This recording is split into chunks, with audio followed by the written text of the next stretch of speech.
The live TV, सच सबसे आगे।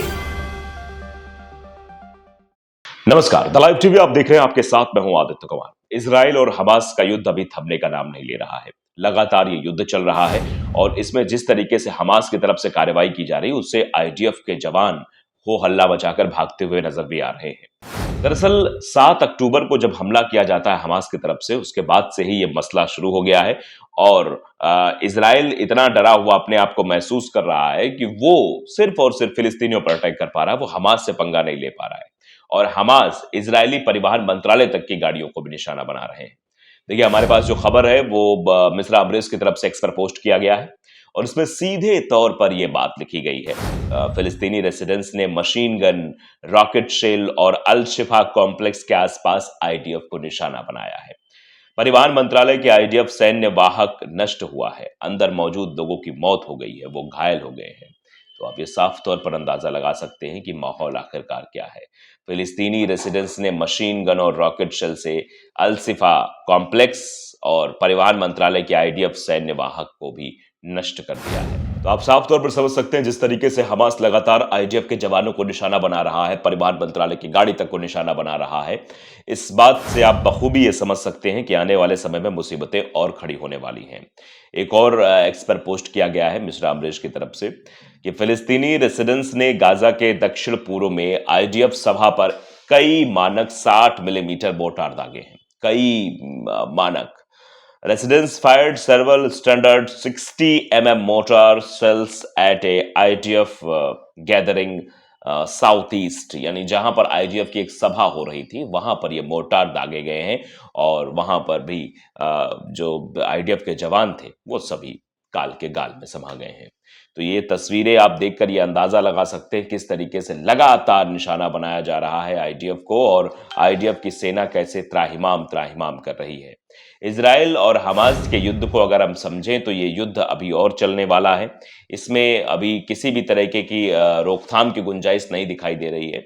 Israel तो अब पूरी तरीके से नतमस्तक हो गया है, क्योंकि वो अब ये चाह रहा है कि ये चीजें अब रुक जाएं, ये चीजें अब आगे ना बढ़ें, क्योंकि इजराइल के प्रधानमंत्री बेंजामिन नेतन्याहू का विरोध उनके यहाँ भी हो रहा है। तेल अवीव जो इजराइल की राजधानी है, उनकी सड़कों पर विरोध प्रदर्शन हो रहा है। प्रोटेस्टर्स हाथ में पोस्टर लेकर इस्तीफा देने की मांग कर रहे हैं कि भैया इजराइल के प्रधानमंत्री आप इस्तीफा दीजिए, आप तो कुछ काम ही नहीं कर पा रहे हैं, कहीं कोई व्यवस्था ही नहीं हो पा रही है, आप हमारे लोगों को वापस नहीं ला पा रहे हैं। आप कह रहे थे इजराइल एक ताकतवर देश है, इजराइल में कोई हमला नहीं कर सकता, 7 अक्टूबर को इसकी भी पोल खुल गई। दरअसल एक आयरन डोम सिस्टम बना रखा था इजराइल ने कि कोई भी मिसाइल, कोई भी मोर्टार अगर दागे जाते हैं, कोई भी चीजें आती हैं तो उनको रडार को कैप्चर कर सकता है आयरन डोम और उस कैप्चर करके उसको दूसरी तरफ धकेल देगा या फिर उसे वहीं नष्ट कर देगा। ये आयरन डोम की ताकत थी। लेकिन 7 अक्टूबर को जब हमास ने हमला किया तो उसका आयरन डोम भी तबाह हो गया, उसके सारे सिस्टम तबाह हो गए, कनेक्टिविटी तबाह हो गई। अगर हम ग्रोथ की बात करें तो इजराइल ग्रोथ नहीं बल्कि नीचे गिरता हुआ चला जा रहा है, क्योंकि उसको भी तो हाय लग रही है। फिलिस्तीन के लोगों को जिस तरीके से मार रहा है, जहां 35,000 के आसपास लोगों की मौत हो चुकी है और जो आंकड़ों की अगर बात करें तो उसमें 70% महिलाएं और बच्चे शामिल हैं। और बच्चों की जो दर्दनाक तस्वीरें निकलकर फिलिस्तीन से आई थी वो रूह कपा देने वाली तस्वीरें थी। उसमें देखा जा रहा था कैसे बच्चों, किसी का हाथ गायब है, किसी का सर गायब है, इस तरीके से बच्चे पड़े थे। और अभी भी जो प्रेग्नेंट महिलाएं हैं, जो गर्भवती महिलाएं हैं, वो उनके जो बच्चे हो रहे हैं वो भी कुपोषित हो रहे हैं, क्योंकि पोषण नहीं मिल पा रहा, खाना नहीं मिल पा रहा, इलाज नहीं मिल पा रहा है, प्री मेच्योर बेबी हो रहे हैं। तो ये हालात गाजा पट्टी के बन चुके हैं। गाजा पट्टी में जीवन जीने योग्य कोई भी सुविधाएं नहीं है। हाँ, महामारी जैसे हालात वहां जरूर पैदा होते हुए दिखाई दे रहे हैं। वहां न खाने की व्यवस्था है, न रहने की व्यवस्था है, न सोने की व्यवस्था है, कैंप है, न सुविधा है, न दवाइयां हैं, न वहां चीजें पहुंच पा रही है। और इसी बात को लेकर लगातार कई देश ये कह रहे हैं कि ये युद्ध रुकना चाहिए, गाजा पट्टी में राहत सामग्रियां पहुंचनी चाहिए। लेकिन इजराइल के प्रधानमंत्री बेंजामिन नेतन्याहू की जो सोच है वो कितनी गंदी हो सकती है, इस बात का अंदाजा इसी बात से लगाया सकता है कि वो लगातार हमला कर रहा है। वो शेल्टर्स होम पे हमला कर रहा है, वो जहां पर शरणार्थी रुके हुए हैं वहां पर हमला किया जा रहा है, अस्पतालों को निशाना बनाया जा रहा है, स्कूलों को निशाना बनाया जा रहा है और लगातार हमला एक के बाद एक किए जा रहे हैं। इन हमलों का जवाब हमास की ओर से भी दिया जा रहा है। हमास रेसिडेंस पर हमला नहीं कर रहा है, हमास सीधा आईडीएफ के लोगों को ही निशाना बना रहा है, वो आईडीएफ पर हमला कर रहा है, वो इजराइल की सेना पर चोट कर रहा है, लेकिन इजराइल की सेना फिलिस्तीनियों को मार रही है, फिलिस्तीनियों पर अपना जो है दम दिखा रही है, अपना दमखम दिखाने की कोशिश कर रही है। उससे आप यह अंदाजा लगा सकते हैं कि उसकी मानसिकता आखिरकार क्या है, किस तरीके से वो आगे काम करना चाहता है। अगर हम इसके आंकड़ों की बात करें, देखिए गाजा के अल-शिफा अस्पताल में भी भीषण आग लगी है। इजरायली सेना ने ये दावा किया है कि हमने कई लोगों को मार दिया है, लेकिन ऐसा कुछ भी संभव दिखाई नहीं दे रहा है। बस ये दावे के आधार पर ज़रूर चीज़ें कही जा रही हैं कि हमने इतना वहाँ पर तबाही मचा दी, ऐसा कुछ कर दिया, हमने 50 हमास के लड़ाके मार दिए।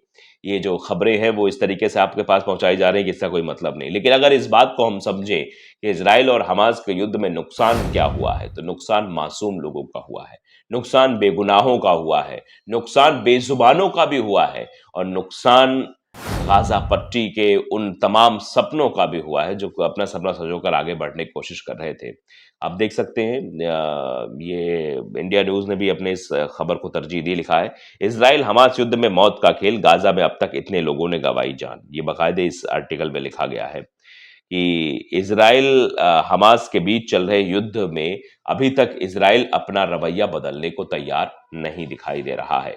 कई बड़े देशों के दबाव के बाद भी इज़राइल गाज़ा पर हमले करने से नहीं चूक रहा, जिसके कारण ये युद्ध मौत का खेल बन चुका है, जिसके बारे में जानकारी देते हुए हमास द्वारा संचालित गाज़ा में स्वास्थ्य मंत्रालय ने गुरुवार को कहा कि इज़राइल और फिलिस्तीनी आतंकवादियों के बीच 5 महीने से अधिक समय से चले आ रहे युद्ध के दौरान क्षेत्र में कम से कम 31,988 लोग मारे गए हैं।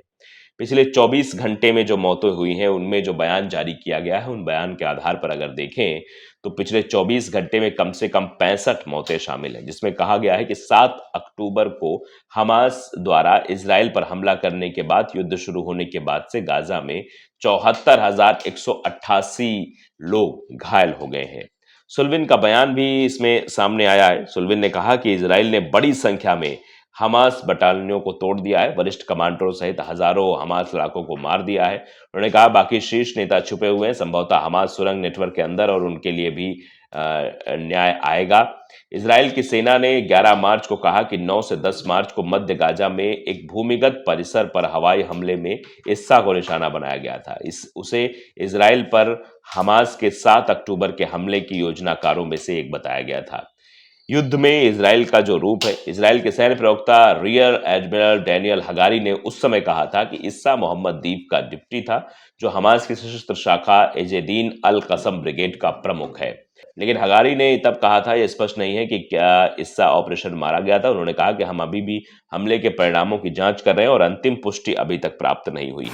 तो आप समझ रहे हैं कि स्थितियां आखिरकार क्या से क्या होती चली जा रही हैं। इजराइल के द्वारा जो स्थितियां अपनाई जा रही हैं, जिस तरह से अटैकिंग मोड में इजराइल दिखाई दे रहा है, वो ये करने की कोशिश जरूर कर रहा है कैसे भी करके हम मामले को अपने पहलू में ले ले, अपने पल्ले में ले ले, लेकिन ऐसा होता हुआ नजर नहीं आ रहा है। कतर की मध्यस्थता के बाद एक बार जरूर युद्ध विराम हुआ है, लेकिन उसके बाद युद्ध विराम की अभी तक कोई गुंजाइश शायद नहीं दिखाई दे रही है। इजराइल तो गिड़गिड़ा रहा है, क्योंकि अमेरिका भी इजराइल का साथ छोड़ने की बात कर रहा है। द लाइव टीवी को अगर आपने सब्सक्राइब नहीं किया, जरूर करिए, बेल आइकन दबाइए ताकि सच खबर आप तक पहुंचती रहे। नमस्कार।